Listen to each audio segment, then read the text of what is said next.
there, are you familiar with the term industry analysis and Porter's 5 forces?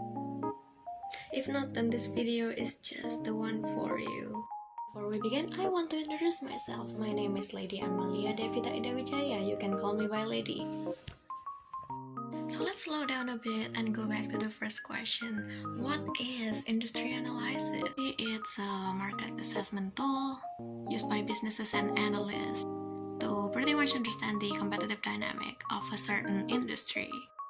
But then what is Porter's 5 forces, you might ask? So basically what it is a business analysis model.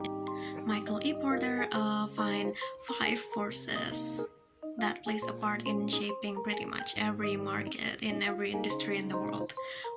Not only am I going to show you the draft, I'm also going to sprinkle in as to on a surface level how it might work in a company.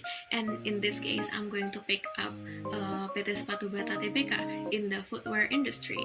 If you are unfamiliar, the footwear industry is in the consumer cyclical sector. Basically, the business model of a consumer cyclical sector is usually providing products or services that people can survive without but still needs. And yeah, it kind of depends a lot on macroeconomics. So if the economic is down and we're experiencing recession, then chances are companies in the industry, in the footwear industry, and in the whole consumer cyclical sector is not going to do very well. The first force we're going to talk about is threat of new entrant.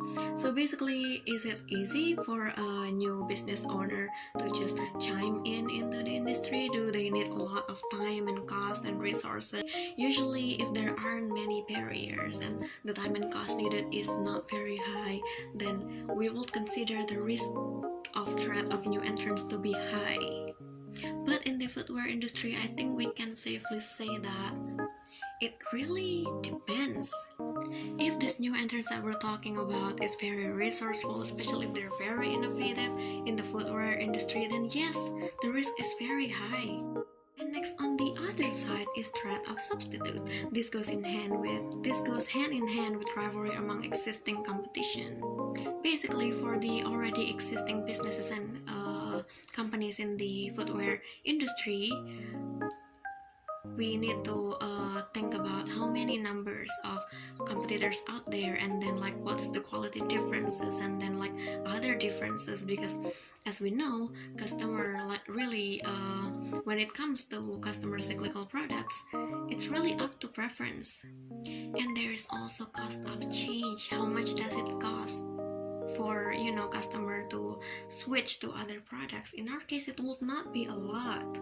Unless if we're talking about business-to-business model, that will be a totally different case. And then the other forces is bargaining power of suppliers and bargaining power of buyers.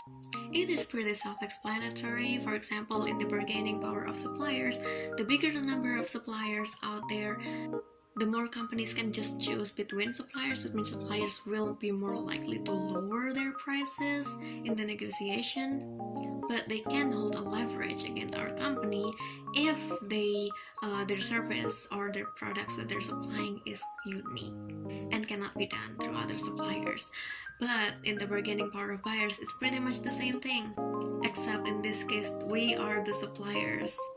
If the number of customer is big, there's a lot of customers, especially like individual customers, then we can pretty much price our products however we want. Not really however we want, but more like rationally up to the cost of the goods.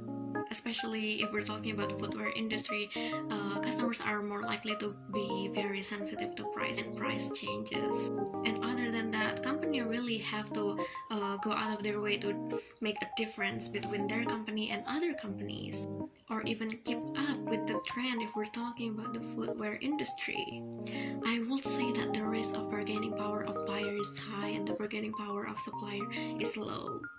The reason for bargaining power of buyer being high is because price sensitivity and also uniqueness of products. We know customers have preferences, so can't really can't really change that. Especially if the threat of substitute is big, the number of possible substitute with similar business model as our company is a lot, then any power to hold prices as a leverage towards buyers. That's it. Now you know what industry analysis is and what Porter's 5 forces analysis is. And now you can apply it to other companies and other industries, yeah. You can leave me critiques and suggestions down below in the comment section, and if this video has been informative to you, then please give me a thumbs up. That's it. Thank you. Bye.